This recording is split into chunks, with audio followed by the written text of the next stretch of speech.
kembali di podcast kami. Sedang punya podcast. Aku Fidel. Aku akan nemenin kalian dalam episode kali ini. Hari ini kita bakal ngobrol bareng ketua MPK baru di SMPN 182 Jakarta. Udah pada tahu belum nih kira-kira? Ya udah, yuk langsung aja kita ngobrol sama ketua MPK, Sheika. Hai Sheika.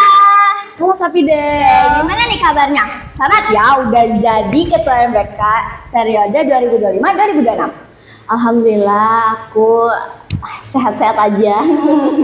Dan terima kasih banget Kak Fidel atas ucapannya. Iya, sama-sama. Oke, gimana nih perasaan kamu menjabat sebagai ketua MPK?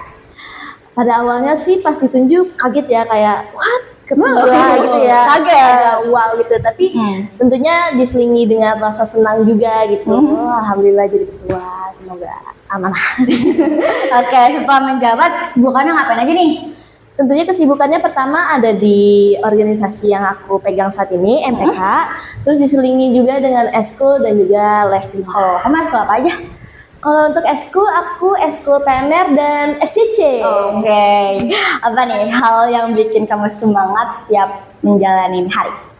Kalau untuk menjalani hari, seperti kayak di sekolah itu aku seneng banget untuk ketemu teman-teman aku. Karena mereka lah yang membuat aku ini bersosialisasi.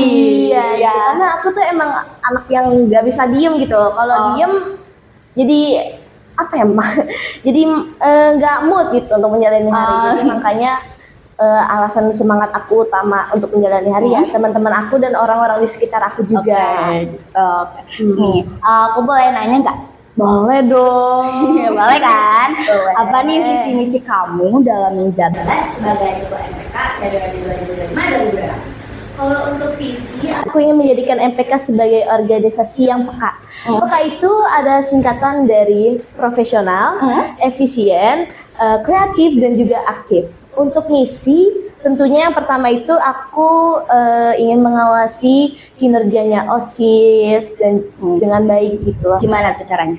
Caranya ya dengan misal membuat rapat bulanan jadi dengan itu kita bisa pantau gitu proses menjalankan prokernya ini sudah sampai mana, apakah sudah 50%, apakah masih 40% ataupun sekian. Oke, terus? Terus juga aku ingin membangun hubungan dengan OSIS dan juga pihak sekolah. Karena tentunya event ini nggak hanya OSIS doang kan yang menikmati, seluruh warga sekolah menikmati. Gitu. Oke, gimana nih tanggapan kamu ketika ada anggota MPK tuh yang nggak ikut berpartisipasi dalam acara ataupun rapat? Gimana? Kalau ini kembali lagi kepada diri masing-masing ya. Kami dari BPH tentunya tidak bisa memaksa anggota untuk dong aktif-aktif karena pastinya akhirnya juga capek juga ya nyuruh orang gitu. Pasti akan balik dari diri sendiri. Tapi kalau dari BPH tentunya kami membuka ruang untuk para anggota berpartisipasi dalam rapat, misal ingin ada apa yang disampaikan, pastinya BPH akan sangat terbuka untuk itu. Nah, terus gimana nih kalau anggota MPK kayak itu dia tuh kayak bener-bener gak mau ikut berpartisipasi? Tentunya yang pertama kan pasti kita tanya dulu dong, karena dibalik apapun itu pasti ada alasannya. Nah, ketika misal udah mendapatkan alasannya, tentunya kita cari solusi bareng-bareng. Oke.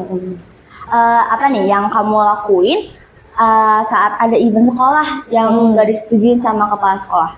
Sedangkan kamu nih ketua MPK dan anggota lainnya tuh udah merencanakan gitu yang lain. Apa yang direncanakan ulang atau bagaimana?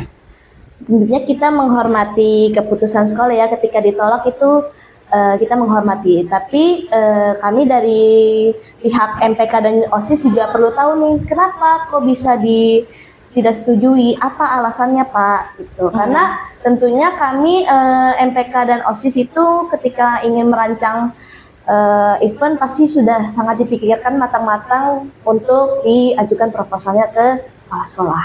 Oke, terus nih apa nih tanggapan kamu kalau lagi rapat nih, terus gak ada anggota yang mendengarkan pendapat kamu, itu kamu gimana?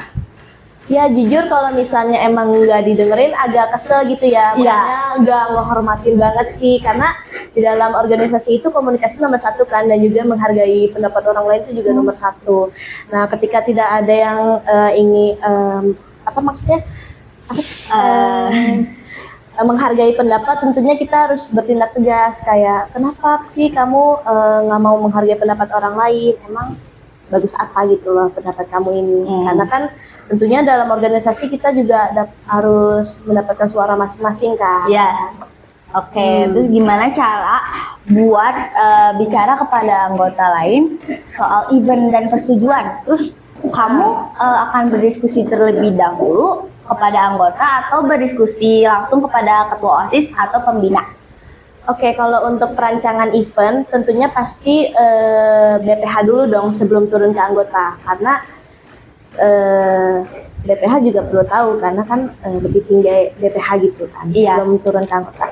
Nah, ketika misal sudah fix panitianya sudah ada, tentunya kita akan berdiskusi dengan anggota, briefing dulu kan sebelum memulai acara agar tidak terjadi hal-hal yang tidak kita mau. Misal seperti kebersihan tugasnya ngapain, keamanan tugasnya ngapain, PJ ini, PJ itu tugasnya ngapain, harus dikoordinir dengan baik agar tidak terjadi miskomunikasi. Oke, event terdekat apa nih Nyambik yang buat ya event terdekat apa yang kalian akan buat kira-kira? Emang boleh nih dikasih tahu? Boleh gak ya? Pada mau gak nih dikasih tahu? Boleh dong Sheikha. Oke, aku spill tipis-tipis aja ya nih. Oke. Nah, tentunya setiap tahun itu ada event kelas meeting kan? Pasti. Nah, ini Ya. dia beberapa perlombaan yang mau aku ajukan untuk di kelas meeting ini. apa Tapi ini nih? baru pengajuan ya. Ya, oke. Pertama tentunya ada futsal untuk di bagian olahraga. Lalu juga ada bola voli. Dan ada nih dua ataupun 3 mata lomba baru. Apa? Dikasih tahu. Pertama ada lomba ilustrasi, kedua solo vokal, Wow. dan yang ketiga itu ada catur. Wow, keren banget. Oke, ditunggu ya Sheikha. Makasih udah meluangin waktunya. Semoga selama kamu menjabat sebagai ketua MPK lancar dan menjalankan tugas dengan baik. Amin, makasih ya kak. Iya. Oke, tadi kita udah ngobrol-ngobrol nih sama ketua MPK yang baru. Nah, sekarang kita mau ngobrol-ngobrol sama ketua ANIS yang baru, Suban. Halo Suban. Hai, Selamat ya udah jadi ketua OSIS periode kali ini. kasih Iya, oke. Gimana nih kabarnya setelah dipilih menjadi ketua OSIS? kabar saya cukup baik dan cukup senang setelah mendengar saya terpilih menjadi ketua OSIS. Oke, apa nih kegiatan kamu sebelum menjabat sebagai ketua OSIS? Sebelum menjabat sebagai ketua OSIS, saya di periode 2024-2025 menjadi anggota OSIS. Oke, apa nih kegiatan OSIS yang paling anti mainstream atau out of the box yang pengen banget kamu realisasikan, dan kenapa nih kamu yakin banget itu bakal lebih nendang daripada versi tahun-tahun yang kemarin? Kegiatan yang ingin saya realisasikan yaitu mungkin festival budaya supaya semua teman-teman di sini mengenal dan bangga akan budaya Indonesia yang beragam. Kayak kira-kira apa? Kayak misalnya di sekolah ada itu dari berbagai provinsi, misalnya dari berbagai wilayah di Indonesia yang mengenalkan ciri khas wilayah tersebut atau adat tersebut. Oke, menurut kamu nih masih banyak gak sih siswa yang kelihatan cuek atau apatis sama kegiatan sekolah? Padahal tuh OSIS sudah capek-capek bikin. Gimana strategi kamu buat bikin mereka yang di pojokan itu ikutan gerak, bukan cuma scroll TikTok? Saya pengennya sih untuk kegiatan OSIS kedepannya lebih melibatkan seluruh teman-teman yang di luar organisasi OSIS. Mungkin mereka bisa mengikuti lomba yang diadakan di dalam sekolah seperti kelas meeting. Atau juga bisa kayak yang solo vokal, terus lomba-lomba lainnya. Oke, apa nih kritik yang paling menusuk yang pernah kamu terima saat kampanye atau pemilu? Selama kampanye atau pemilu saya tidak pernah mendapat kritik langsung kepada saya. Gimana nih cara kamu ngubah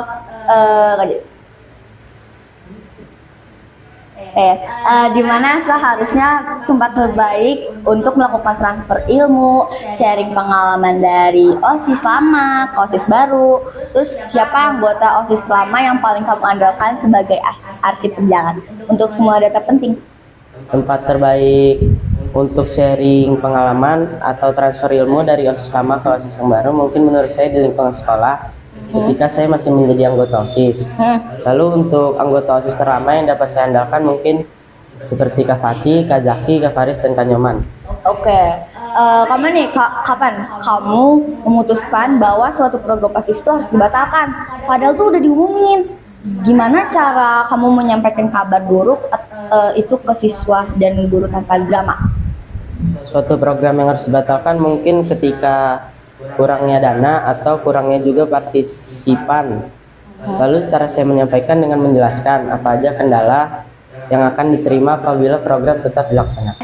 Oke, gimana nih strategi kamu dalam melatih atau meningkatkan kapasitas kepemimpinan dan manajerial para pengurus OSIS agar mereka tuh mampu melaksanain program kerjanya secara profesional dan berdampak secara keseluruhan sekolah? Mungkin dengan memberikan mereka latihan dasar, lalu melakukan rapat untuk membahas program mereka apakah sudah terlaksana. Oke, mengapa rasa gotong royong kebersihan itu harus muncul dalam kesadaran sendiri? Kan banyak nih siswa yang rajin piket kalau diawasi guru, gitu kan? Tuh gimana cara kamu menjadikan kegiatan bersih-bersih lingkungan secara fun dan self-aware? Gotong royong itu harus muncul dari apa ya dibilangnya, rasa gotong royong harus muncul dari diri sendiri karena juga itu demi kebersihan lingkungan dan kesehatan diri mereka sendiri juga. Lalu mungkin juga akan untuk supaya menjadi fun dilaksanakan lomba kebersihan kelas dengan iming-iming hadiah tuh piala bergilir. Oke, gimana nih cara kamu mendekatin dan meyakinkan siswa yang kelihatan apatis atau cuek saat pemilihan? Cara saya mendekati dan meyakinkan siswa yang terlihat cuek saat pemilihan itu mungkin saya mengajak mereka berkampanye di sekolah dan ya kayak gitu. Oke, mengapa nih penting banget buat kamu untuk mendapatkan suara dari mereka yang bodo amatan gitu? Mengapa penting? Kenapa penting? Penting sih karena satu suara itu buat saya udah penting. Iya. Apalagi kalau kampanye itu keliling sekolah kan banyak yang ikut, pasti itu banyak juga suaranya. Oke. Makasih ya Suban udah mau meluangkan waktunya untuk wawancara hari ini. Semoga kamu bisa melaksanakan tugas dan kewajiban sebagai ketua OSIS periode 2025-2026. Amin, terima kasih juga. Oke, selesai sudah obrolan kita. Kali ini jangan lupa untuk like, share, dan komen, dan subscribe di channel kita. Sampai jumpa di episode selanjutnya. Kesepian tanpa kekasih, cukup sekian dan terima kasih. Bye-bye.